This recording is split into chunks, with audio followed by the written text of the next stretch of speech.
الشيطان الرجيم. بسم الله الرحمن الرحيم. سبحان الذي يسرى بعبده ليلا من المسجد الحرام إلى المسجد الأقصى الذي باركنا حوله لنريه من آياتنا إنه هو السميع البصير. وآتينا موسى الكتاب وجعلناه هدى لبني إسرائيل ألا تتخذوا من دوني وكيلا ذرية من حملنا مع نوح إنه كان عبدا شكورا. وقضينا إلى بني إسرائيل في الكتاب لتفسدن في الأرض مرتين ولتعلن علوا كبيرا. صدق الله العظيم. جیسے کہ جماعت کے بعد اعلان کیا گیا، آج جامع مسجد عالیہ گن فاؤنڈری میں تاریخ اسلام کا 852واں لیکچر بعد نماز عصر منعقد ہو رہا ہے۔ اسے مخاطب کر رہے ہیں آپ کے جانے پہچانے اور شہر کے ایک نامور مفتی سید الیاس ہاشمی ندوی صاحب۔ یہ آج کے مخرج صاحب نے ہمیں کئی محفلوں میں کئی عنوانات سے مخاطب کیا ہے، اور پھر ایک خاص بات یہ ہے کہ ان کے جو خطابات ہیں کئی اخبارات میں بہت ہی مناسب جگہ پاتے ہیں۔ اور آج کا عنوان انہوں نے جو دیا ہے سیرت طیبہ کی اہم کتابیں ایک تعارف۔ یہ ہمارے جو نئے حضرات یا تشریف لائے ان کے لیے عرض کر دوں کہ ہفتے میں 3 محفل ہوتی ہیں اور یہ طویل عرصے سے ہو رہی ہے۔ اقبال شناسی شاید 21-22 سال سے، اور پھر شریعت انفارمیشن سروس اور تاریخ اسلام یہ بھی کچھ کم 15 سال کم زیادہ سے ہو رہی ہے۔ مجھے قوی توقع ہے کہ آپ حضرات کا جو تعاون ہے وہ جاری رہے گا۔ اور آج کا اہم عنوان انہوں نے جو دیا ہے سیرت طیبہ کی اہم کتابیں ایک تعارف۔ اب یہ بدقسمتی ہے ہماری کہ ذوق مطالعہ ختم ہو گیا ہے، ٹی وی نے جگہ لے لی ہے اور پھر کھیل کود تماشوں نے جگہ لے لی ہے۔ نوجوانوں کو تو دلچسپی ہے ہی نہیں، اور ہے تو آٹے میں نمک کے برابر۔ ایسے بھی یونیورسٹیز ہمارے قائم ہوئے، جیسے مولانا ابوالکلام آزاد یونیورسٹی، امبیڈکر یونیورسٹی میں بھی اردو کا چلن ہے، اور دوسرے اس طریقے سے ہے، لیکن بدقسمتی سے ہمارے محافل میں جو تعداد آنی چاہیے، جو استفادہ ہونا چاہیے، وہ استفادہ نہیں ہوتا۔ آپ بھی اپنی کوشش جاری رکھیں اور کوشش کریں کہ وہ اس سے استفادہ کریں۔ موجودہ جو حالات ہیں اس میں عملاً جب تک کہ آپ کوئی حصہ نہیں لیں گے، آپ یہ توقع رکھنا کہ ہماری تنظیمیں کام کر رہی ہیں کام ضرور، لیکن ان سے پوچھئے کہ ان کے کتنے مسائل ہیں۔ تو میرے خیال میں آپ کو بھی جڑ جانا چاہیے اس کام سے۔ خالی ایک چیز میں جو کہتا ہوں وہی آپ کریں تو کتنی فائدے کی بات ہے۔ ہمارے یہ 1000 پیمفلیٹ چھپتے ہیں، یہ اعلامیے جو چھپتے ہیں ہر ہفتے کے 3 محافل کے تفصیلات ہوتی ہیں، اس میں اوقات، مقرر، عنوان، اور ہمارے پاس پوری فہرستیں شروع سے آج تک ہے۔ مثلاً اقبال شناسی کے 22 سال سے ہوتے ہیں، تو 22 سال میں پہلا خطاب کون کیا تھا، کیا تاریخ سے کیا تھا، کیا عنوان سے کیا تھا۔ تو آپ بھی اپنے حلقوں میں، اپنی مسجدوں میں یہ اعلامیہ لگائیے۔ یہ تبلیغ ہے، یہ ایک قسم کی تبلیغ ہے، اور چونکہ دینی علوم کے بارے میں باتیں ہوتی ہیں یہاں پر، اور اس کا بھی آپ کو ثواب ملے گا، اور گھر بیٹھے آپ اس کا تبلیغ میں حصہ لے سکتے ہیں۔ جبکہ لوگ گھر بار چھوڑ کر مہینے 2 مہینے کے لیے جماعتوں میں چلے جاتے ہیں تبلیغ کے لیے، آپ کو ایک ایسا موقع ہے کہ آپ خود بھی کچھ دلچسپی لیں۔ میں زیادہ آپ کا وقت نہیں لیے بغیر اتنا ہی کہوں گا کہ یہ بہت اہم عنوان جو ہے شریعت انفارمیشن سروس میں ڈاکٹر اقبال احمد انجینئر کا کل ہی پرسوں ہے پیر کے دن، اور انہوں نے ایسا اہم عنوان دیا ہے کیا اقتدار مطلق اللہ کا نہیں ہے۔ اقتدار مطلق کہتے ہیں پوری طریقے سے حکومت کرنے کا اختیار، جسے انگریزی میں ساورین کہتے ہیں۔ تو اللہ تعالیٰ کیا ساورین نہیں ہے،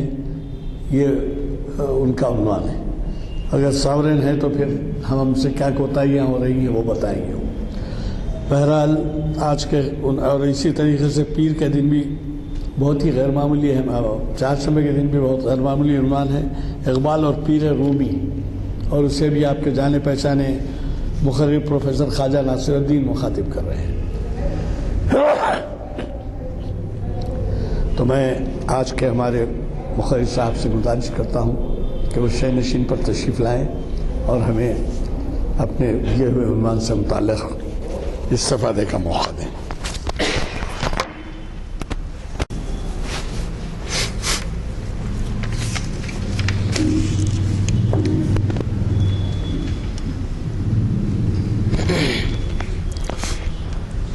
السلام علیکم ورحمۃ اللہ وبرکاتہ۔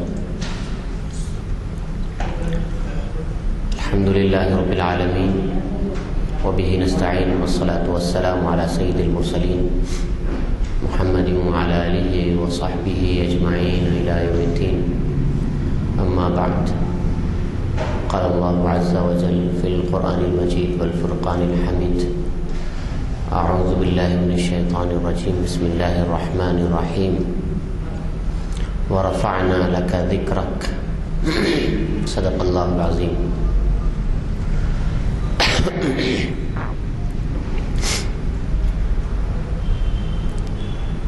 محترم کنوینر صاحب محافل عالیہ، معزز سامعین اور نوجوان دوستو،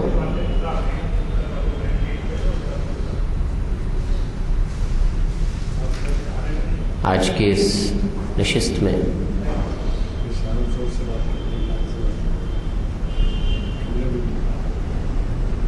جس عنوان پر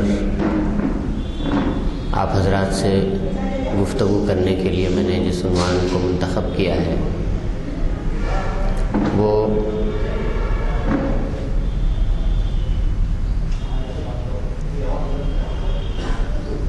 ہر مسلمان کا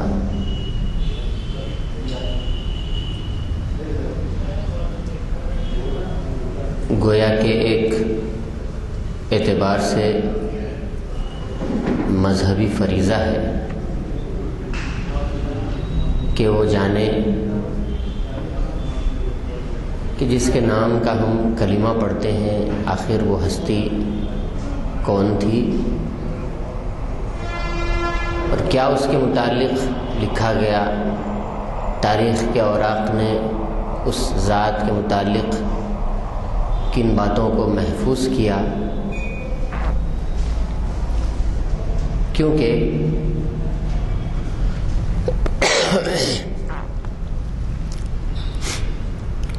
رسول پاک صلی اللہ علیہ وسلم کی ذات مبارک تاریخ انسانی میں، تاریخ عالم میں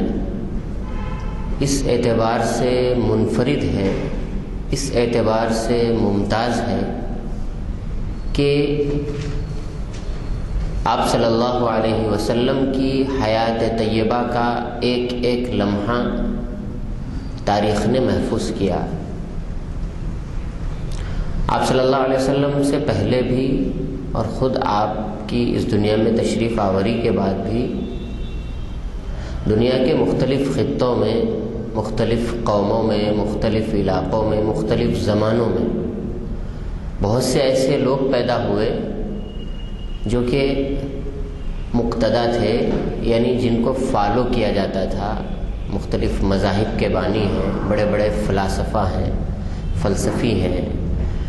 جنہوں نے مختلف نظام ہائے حیات دنیا کے سامنے پیش کیے، اور ایک بڑی فالوئنگ ان کی دنیا میں پائی بھی جاتی ہے۔ چاہے آپ حضرت عیسیٰ علیہ السلام کی ذات کو لے لیں، حضرت سیدنا موسیٰ علیہ السلام کی ذات کو لے لیں، یا فلسفیوں میں آپ لے لیں کارل مارکس کو لے لیں، یا کوئی اور جدید مستشرق، کوئی اور جدید لیڈر، یا ایک گوتم بدھ کی شخصیت کو لے لیں۔ غرض یہ کہ دنیا میں اپنا اثر ڈالنے والی، اپنی فالوئنگ پیدا کرنے والی جتنی شخصیات کو، جتنی ہستیوں ہیں، ان سب کو ایک صف میں کھڑا کریں، اور اس کے بعد ان کے اوپر ایک دائرانہ نظر ڈالیں، ان کا ایک جائزہ لیں کہ ان میں سے کتنی ایسی ہیں جن کی پوری زندگی کو تاریخ نے محفوظ کیا ہے۔ کسی کی زندگی کے حالات، یا کسی کے شب و روز، یا کسی کا ارتقاء، ڈیولپمنٹ، اور ان کی زندگی کے نشیب و فراز، عادات و اطوار، اخلاق و کردار اس تفصیل کے ساتھ نہیں ملیں گے جتنے کہ نبی صلی اللہ علیہ وسلم کے بارے میں ہم کو ملتے ہیں۔ حضرت عیسیٰ علیہ السلام کے ماننے والے یقیناً مسلمانوں سے بڑھ کر، رسول اللہ صلی اللہ علیہ وسلم کے ماننے والوں سے بڑھ کر کے تعداد میں ہیں، پوری دنیا میں پائے جاتے ہیں، لیکن اس کے باوجود حضرت عیسیٰ علیہ السلام سے متعلق چند تعلیمات اور چند واقعات، یا وہ بھی پوری ان کی مکمل زندگی کی عکاسی نہیں کرتی، پوری زندگی کی ترجمانی نہیں کرتی، اتنی چند چیزیں آپ کو ان کے حواریوں کے حوالے سے ملتی ہیں، کچھ تعلیمات ہیں، کچھ زندگی کے چند واقعات ہیں، اور بس۔ گوتم بدھ ہیں جن کا مذہب ہندوستان کا قدیم مذہب رہا، اور مشرق بعید میں ان کا مذہب بہت زیادہ پھیلا،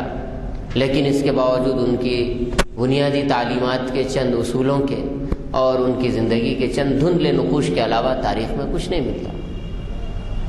لیکن اس کے برخلاف، اس کے بالکل برخلاف، جب نبی صلی اللہ علیہ وسلم کی ذات مبارک کو آپ لیتے ہیں تو آپ کی زندگی، آپ کی حیات طیبہ ہر اعتبار سے جامع بھی نظر آئے گی، کامل بھی نظر آئے گی، اور تاریخی طور پر مکمل محفوظ بھی نظر آئے گی۔ یعنی کوئی یہ نہیں کہہ سکتا کہ یہ کوئی افسانوی شخصیت تھی،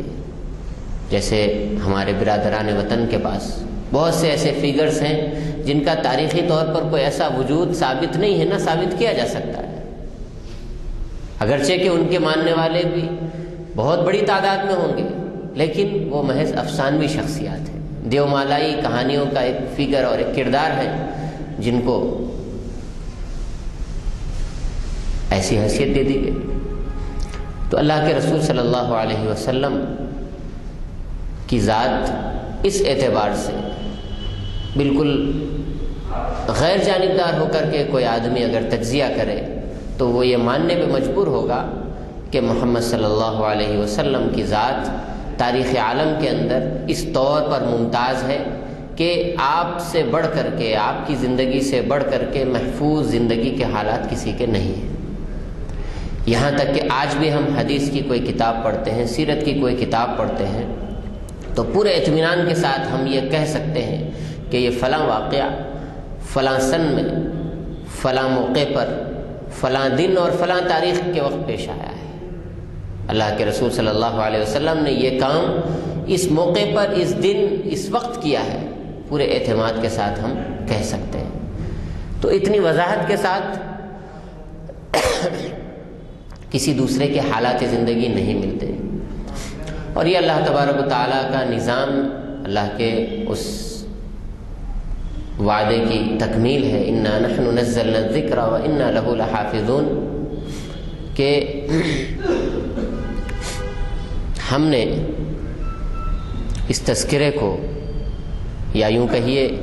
کہ اس پورے نظام شریعت کو ہم نے ہی نازل کیا، اور اس کے ہر جز اور کل کی ہم ہی حفاظت کرنے والے ہیں۔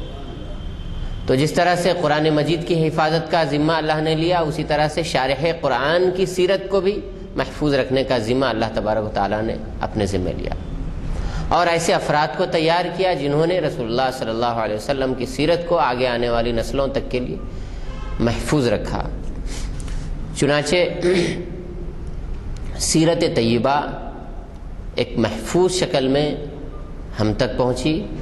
اب اس کے سورسز کیا ہیں؟ سب سے پہلے تو قرآن کریم ہے کہ قرآن کریم نے نبی صلی اللہ علیہ وسلم کی زندگی میں پیش آنے والے بہت سے اہم واقعات کی طرف اشارہ کیا ہے، اس کا تذکرہ کیا ہے، اور بہت سے اہم پہلوؤں کو آپ کی زندگی کے دنیا تک یعنی رہتی دنیا تک کے لیے اس کو اجاگر کیا ہے۔ رسول اللہ صلی اللہ علیہ وسلم کی بہت سی صفات بیان کی ہیں، رسول اللہ صلی اللہ علیہ وسلم کی زندگی کے بہت سے واقعات آپ کو ملتے ہیں، بہت سی جنگوں کا تذکرہ ملتا ہے، اس وقت آپ صلی اللہ علیہ وسلم نے جو اسٹریٹجی اپنائی تھی اس کا تذکرہ ملتا ہے۔ یہ سب چیزیں ہم کو براہ راست قرآن کریم میں ملتی ہیں سب سے پہلے نمبر۔ پھر اس کے بعد احادیث کے جو مستند ذخیرے ہیں، حدیث کی جو صحیح ترین کتابیں ہیں، اس کے اندر بھی سیرت کا ایک بہت بڑا حصہ، بلکہ یوں کہا جائے تو بے جانی ہوگا کہ سیرت کا تقریباً 80% حصہ آپ کو ان کتابوں کے اندر ملتا ہے جو احادیث صحیحہ کے مجموعے ہیں، جن کو کہ محدثین اکرام نے اپنے اپنے وقتوں میں اس کو کمپائل کیا، مدون کیا۔ تو اس کے اندر اگرچہ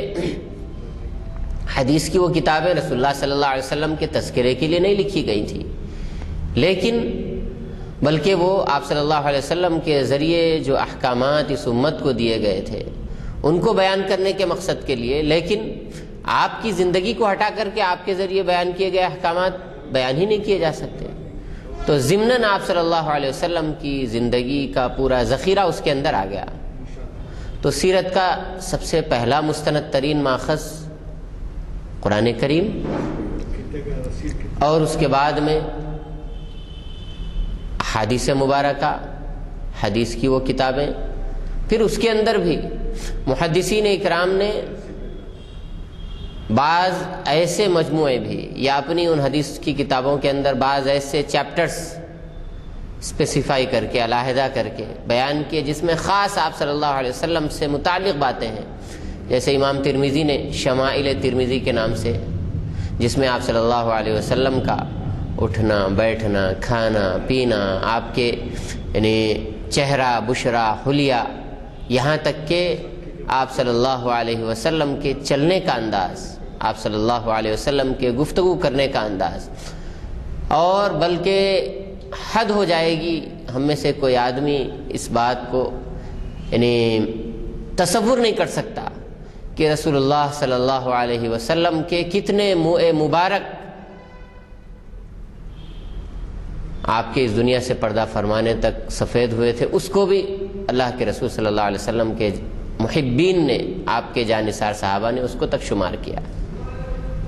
یعنی یہ نہ صرف یہ کہ حد درجے محبت، بلکہ آپ صلی اللہ علیہ وسلم کے تعلق سے حد درجے آپ کی زندگی کے ایک ایک لمحے کو، یہاں تک کہ آپ کی زندگی کا کوئی بال برابر چیز بھی چھوٹ نہ جائے آگے آنے والی نسلوں، ان چیزوں کو تک محفوظ کر دیا۔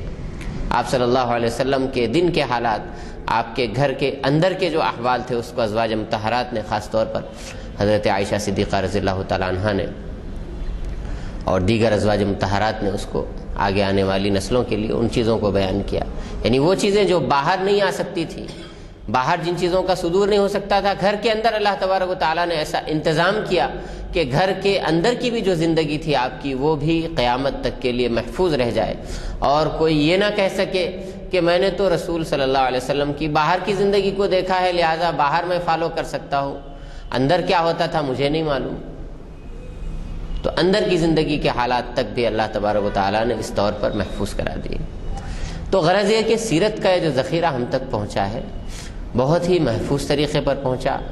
اور بہت اطمینان کے ساتھ ہم یہ کہہ سکتے ہیں کہ یہ واقعہ اگر درج ہے تو یقیناً یہ واقعہ رسول اللہ صلی اللہ علیہ وسلم کی زندگی میں رونما ہوا ہے۔ اب جیسا کہ میں نے بتایا کہ قرآن کریم، احادیث مبارکہ، اس کے بعد بعض مورخین نے اگرچہ کہ تاریخ لکھی، لیکن اس کا ایک بڑا حصہ رسول پاک صلی اللہ علیہ وسلم کے حیات طیبہ کے احوال پر مشتمل ہے۔ رسول اللہ صلی اللہ علیہ وسلم کی زندگی کے ہر پہلو کو انہوں نے سمیٹنے اور اکٹھا کرنے کی کوشش کی، اور بعد کی آنے والی جتنی بھی سیرت پر لکھی جانے والی کتابیں ہیں وہ انہی مورخین کی کتابوں سے ماخوذ ہیں، جن کے بارے میں کہا جاتا ہے کہ 4-5 مورخین وہ ہیں جنہوں نے، جیسے کہ ہر ایک کا اختصاص ہوتا ہے، اسپیشلائزیشن ہوتا ہے، اگرچہ کہ دوسرے علوم کے اندر بھی وہ آدمی مہارت رکھتا ہے، لیکن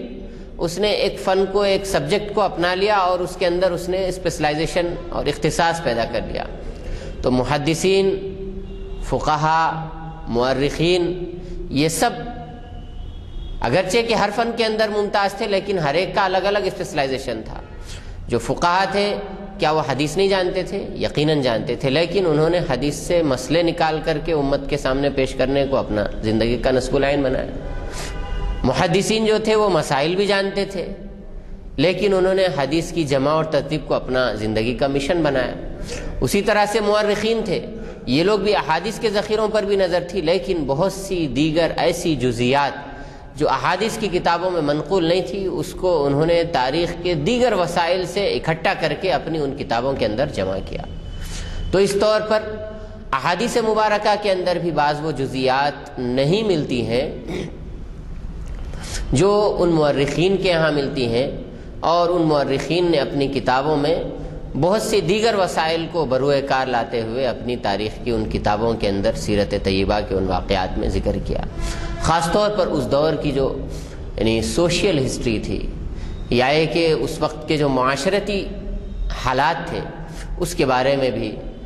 قریش کے احوال پر المحبر ہے، ایک کتاب ہے، اہم کتاب سمجھی جاتی ہے، جو یہ حیدرآباد سے دائرۃ المعارف سے چھپی ہے، اور اس کے علاوہ واقدی کی کتاب ہے، اور ابن سعد کی طبقات ابن سعد ہے، جس کی 2 جلدیں ابتدائی رسول پاک صلی اللہ علیہ وسلم کے حالات سے متعلق ہے، اس کے بعد کی جو جلدیں ہیں وہ دیگر صحابہ اور تابعین وغیرہ کے تذکرے میں ہیں۔ اور اسی طرح سے ابن اسحاق کی کتاب ہے، مغازی ابن اسحاق۔ ایک چیز اور بتائیں کہ رسول پاک صلی اللہ علیہ وسلم کی سیرت کے تدوین کرنے میں، سیرت کو مدون کرنے میں مختلف طریقہ کار بھی سامنے آئے۔ بعض مورخین نے آپ صلی اللہ علیہ وسلم کے جنگی احوال کو، آپ صلی اللہ علیہ وسلم کے جو فتوحات کا دائرہ تھا اور اس کی جو حکمت عملی تھی، یا یوں کہیے کہ آپ کی جو خارجہ ڈپلومیسی تھی، اس کو اپنا موضوع بنایا۔ چنانچہ مغازی کے عنوان سے بہت ساری کتابیں وجود میں آئیں۔ امام بخاری رحمۃ اللہ علیہ نے خود بھی مغازی کے نام سے ایک چیپٹر باندھا۔ تو مغازی یعنی غزوات، رسول پاک صلی اللہ علیہ وسلم کی جنگوں کی تاریخ۔ لیکن ایسا نہیں ہے کہ آپ صلی اللہ علیہ وسلم کی پوری زندگی جنگوں سے عبارت تھی، بلکہ آپ صلی اللہ علیہ وسلم کی معاشرتی زندگی بھی تھی، آپ صلی اللہ علیہ وسلم کی سفارتی زندگی بھی تھی، آپ صلی اللہ علیہ وسلم کی زندگی کا تربیتی پہلو بھی تھا، آپ صلی اللہ علیہ وسلم کی زندگی کا داخلی پہلو بھی تھا کہ اپنے اہل خانہ کے ساتھ آپ کے کیا تعلقات تھے۔ تو ان سب چیزوں کو الگ الگ مورخین نے اپنے اپنے طور پر ذکر کیا۔ تو ابن اسحاق کی مغازی ابن اسحاق، اور اس کے بعد میں پھر ایک کتاب آتی ہے جو ان تمام کی جامع ہوتی ہے، اور وہی آگے آنے والوں کے لیے ایک بہترین مرجع شمار ہوتی ہے، وہ سیرت ابن ہشام ہے۔ یہ میں عربی کی سیرتوں کی بات کر رہا ہوں، عربی زبان میں جو کتابیں لکھی گئیں، اس لیے کہ رسول پاک صلی اللہ علیہ وسلم سے متعلق جب بھی گفتگو ہوگی تو وہ یقیناً اس کی جو سورس لینگویج ہے وہ عربی ہی رہے گی۔ اب اس کے بعد والے جو بھی جس زبان میں بھی اس کو منتقل کریں گے تو ان کا اصل مرجع اور سورس جو رہے گا وہ وہی عربی کتابیں رہیں گی۔ تو عربی کی یہ چند کتابیں ہیں جن پر بعد میں آنے والے عرب سیرت نگاروں نے بھی، یعنی وہ سیرتیں جو عربی میں لکھی گئیں انہوں نے بھی اسی پہ ڈیپینڈ کیا ہے، اور دیگر زبانوں میں بھی جو سیرت لکھی گئی اس میں بھی اسی سے استفادہ کیا گیا۔ تو یہ چند کتابیں جو عربی کے اندر ہیں اور اہم ترین کتابیں ہیں۔ اس میں چونکہ سیرت ابن ہشام بہت زیادہ جامع ہے اور بہت زیادہ نافع ہے، اس لیے اللہ تبارک و تعالیٰ نے اس سیرت کو بہت زیادہ قبولیت بخشی،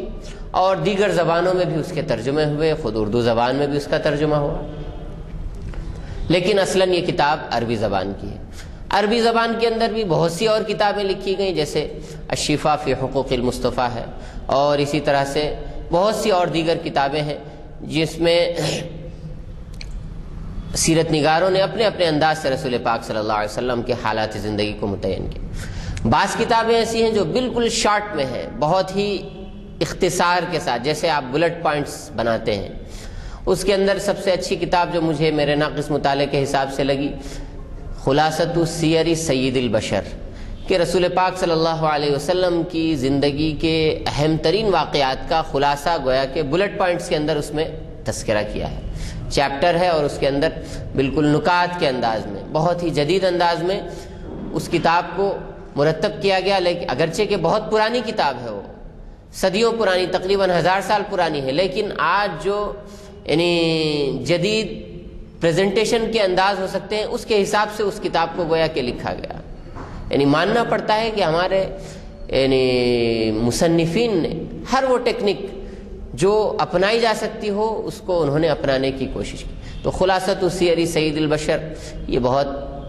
مختصر کتاب ہے اور بہت جامع ہے، اور رسول پاک صلی اللہ علیہ وسلم کی زندگی سے متعلق جو اہم ترین معلومات ہیں ان میں سے کوئی ایسی چیز نہیں ہے جو اس سے چھوٹ جاتی ہو۔ اردو میں بھی اس کا ترجمہ ہوا ہے۔ اب آتے ہیں ہم عربی کتابوں سے ان کتابوں کی طرف جو خاص اردو زبان میں لکھی گئی سیرت کے اندر۔ چونکہ اردو زبان بہت نئی زبان ہے، تقریباً 200-300 سال پرانی اس کی تاریخ ہے، اس سے زیادہ پرانی اس کی تاریخ نہیں ہے، تو ظاہر ہے کہ اس کے اندر تصنیف و تالیف کا بھی جو آپ کو سراغ ملے گا وہ بھی کوئی بہت زیادہ پرانا نہیں ہوگا۔ تو اس اعتبار سے اس زبان کے اندر جو کتابیں اہم ترین کتابیں ملتی ہیں تو اس میں ایک قاضی سلیمان منصور پوری کی رحمت للعالمین ہے، جو سیرت کی بہت مستند ترین کتاب اور اچھوتے انداز میں بہت ہی جذباتی زبان کے ساتھ میں دل کی وارفتگی کے ساتھ لکھی ہوئی، یعنی رسول پاک صلی اللہ علیہ وسلم کی ہستی کو ایسے دلکش انداز میں پیش کرنے والی کتاب ہے کہ پڑھنے سے تعلق رکھتی ہے۔ اور اس کے بعد میں دوسری کتاب جو اردو زبان میں پائی جاتی ہے، اور یہ اردو زبان کے لیے فخر کی بات ہے کہ ایسی کتاب اردو زبان میں لکھی گئی، وہ ہے سیرت النبی، جو علامہ شبلی نعمانی اور ان کے شاگرد سید سلیمان ندوی رحمۃ اللہ علیہما نے لکھی۔ اردو زبان کے اندر اس سے بہتر کتاب، اس سے زیادہ جامع کتاب اور اس سے اچھوتے انداز کی کتاب اردو زبان میں تو بہرحال نہیں پائی جاتی، بلکہ دیگر زبانوں کے اندر بھی، یہاں تک کہ عربی زبان میں بھی اس انداز سے سیرت طیبہ پر کام نہیں ہوا ہے جیسا کہ سیرت النبی میں کام کیا گیا۔ اصلاً یہ بہت ہی بڑا پروجیکٹ تھا۔ علامہ شبلی نعمانی رحمۃ اللہ علیہ جو گزشتہ صدی کے بہت ہی نامور مفکر، مصلح اور بہت بڑے انشا پرداز اور ادیب تھے، بلکہ وہ صاحب طرز ادیب تھے۔ اردو زبان کے 5 یا 4 ادبا کو اگر آپ رکھیں اردو زبان کے ارکان 4 کو، تو ان میں ایک شبلی کا شمار ہوتا ہے، علامہ شبلی نعمانی۔ تو انہوں نے سیرت سے متعلق ایک کتاب لکھنے کا اپنا ارادہ ظاہر کیا، اپنا خاکہ بنایا، اور اس خاکے پر وہ کام کرنے لگے۔ 2 جلدیں جب ان کی مکمل ہوئیں تو اس کے بعد میں ان کا وقت موعود آ پہنچا اور ان کا انتقال ہو گیا۔ لیکن جاتے جاتے انہوں نے اپنے شاگرد رشید اور علمی جانشین علامہ سید سلیمان ندوی علیہ الرحمہ کو وصیت کی اور ان کو اس کتاب کے تفصیلی خاکے کے متعلق بتایا،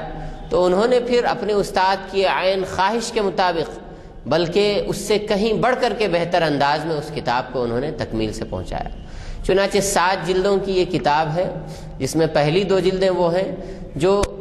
سیرت طیبہ کے حیات مبارکہ کے واقعات کو بیان کرتی ہے، یعنی کرونالوجیکل آرڈر میں، تاریخی ترتیب سے کب کون سا واقعہ پیش آیا۔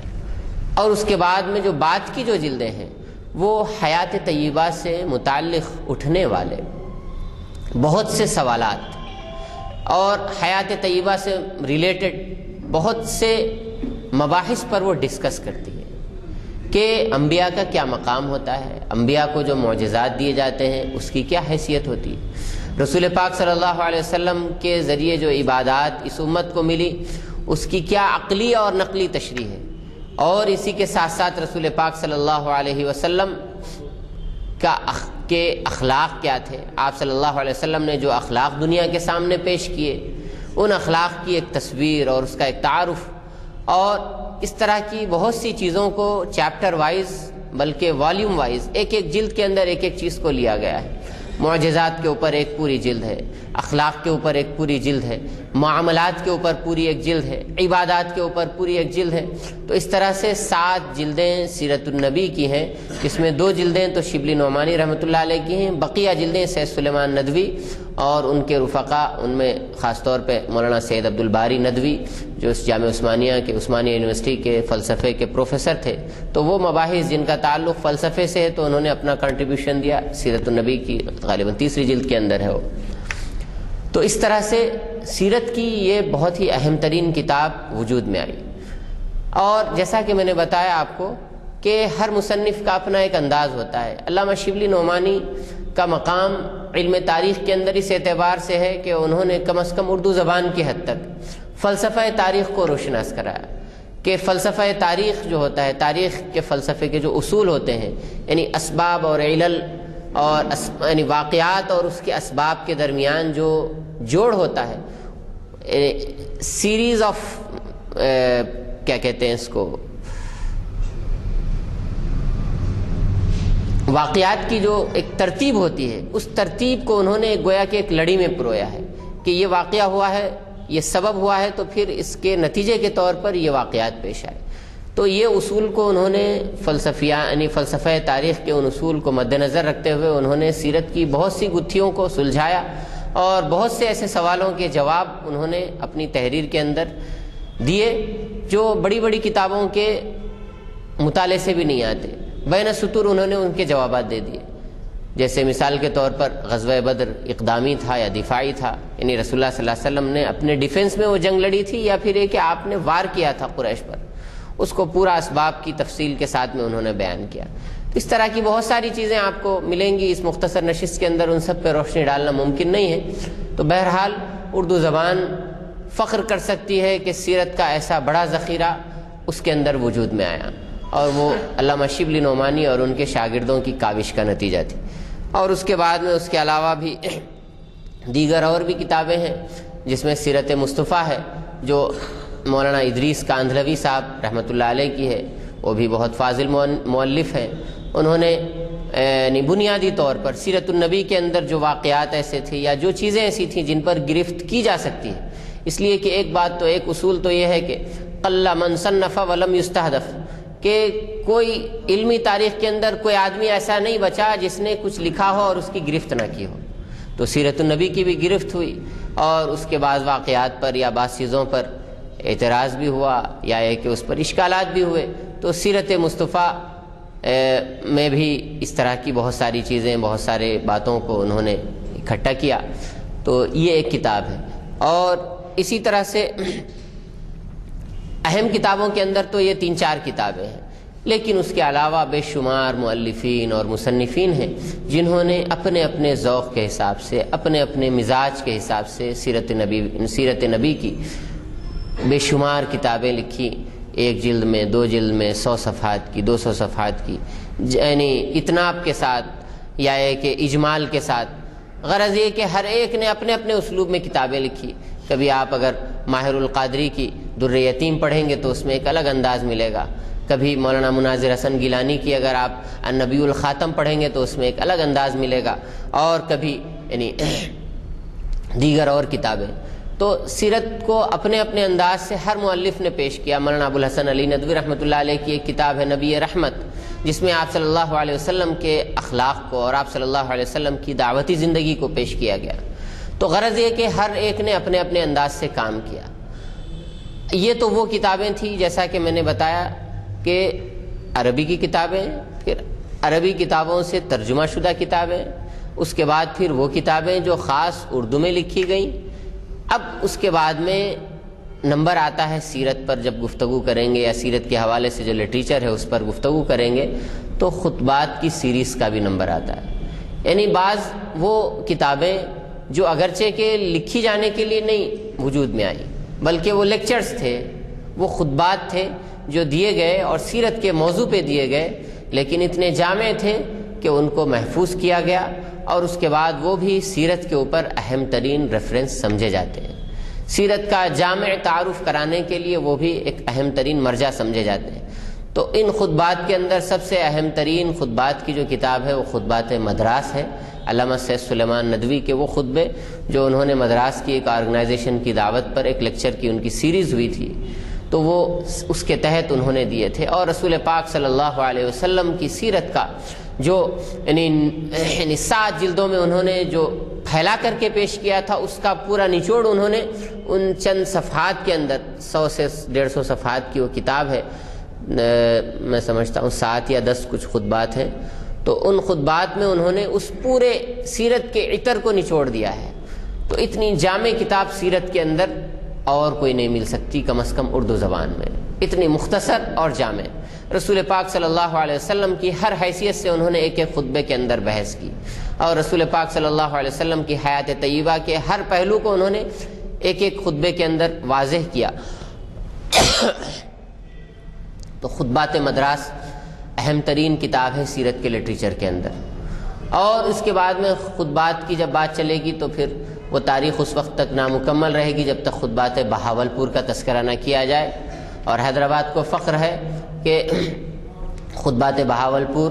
حیدرآباد ہی کے مایہ سپوت ڈاکٹر حمید اللہ صاحب رحمۃ اللہ علیہ نے، جنہوں نے یہاں سے فرانس ہجرت کی تھی، اور اس کے بعد پھر انہوں نے مختلف علمی دنیا کے اندر مختلف موضوعات پہ خطبات دیے، لیکن سب سے زیادہ شہرت ان کی جو ہوئی ہے وہ ان خطبات بہاولپور کو ہوئی، جو ہمارے پڑوسی ملک کے شہر بہاولپور کی یونیورسٹی کی دعوت پر دیے گئے۔ اور وہ بھی لیکچر کی ایک سیریز ہے جس میں انہوں نے سیرت کو ایک الگ پہلو سے پیش کیا۔ سیرت کو یعنی قدیم مورخین نے سیرت کو جس انداز سے پیش کیا تھا واقعات کے تناظر میں اور واقعات کی ترتیب کے ساتھ، اس کو انہوں نے ایک غیر روایتی اسلوب کے اندر پیش کیا۔ اور